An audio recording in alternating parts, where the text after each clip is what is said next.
Okay,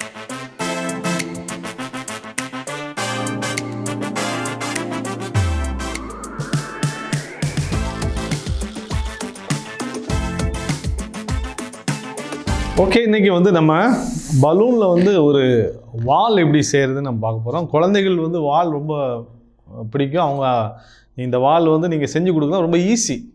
நீங்கள் ஒரு Sunday ஸ்கூலோ ஒரு விபிஎஸ் எதுனா இருந்தாலும் இந்த வால் வந்து செய்கிறது ஈஸி, பிள்ளைகள் கிஃப்ட் பண்ணுறதுக்கு ரொம்ப ஈஸி இருக்கும். சரி, ஒரு ஃபுல் பலூன் நான் வந்து என்ன செய்கிறேன், அடிச்சிருக்கேன். ஏற்கனவே நான் வந்து பலூன் எப்படி அடிக்க நான் கற்றுக் கொடுத்துருக்கேன், இல்லை நம்ம யூடியூப் சேனலில் போய் பாருங்கள். இப்போ நம்ம நல்லா அடிச்சுக்கோ, ஃபுல்லாக அடிக்கணும். ஃபுல்லாக அடித்து கொஞ்சம் லைட்டாக கேப் விடலாம்.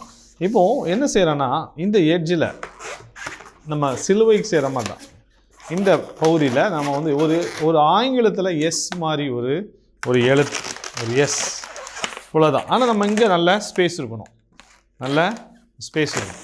இப்போ பார்த்தீங்கன்னா நல்லா பாருங்கள், எஸ் மாதிரி போட்டுட்டு நடுவில் பிடிக்கணும். பயப்படாதீங்க, நம்ம ஏற்கனவே ஏர் கம்மியாக தான் அடிச்சிருக்கிறோம்.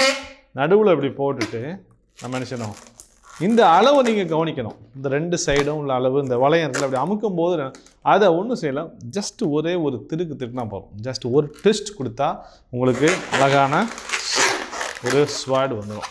அழகாக நம்ம இதை கூட என்ன செய்யலாம், அப்படி அமுக்கி நல்லா இழுத்து விட்டிங்கன்னா உங்கள் குழந்தைகள் விரும்பி கேட்குற ஒரு ஸ்வாட் வந்து என்ன செய்யுது, ரெடியாகுது. அழகாக வேத வசனமாகி ஆவியின் பட்டயம் அந்த மாதிரி வாழை உயர்ச்சி என்ன செய்யலாம், அநேக நம்ம பிள்ளைகளுக்கு கதை சொல்லலாம்.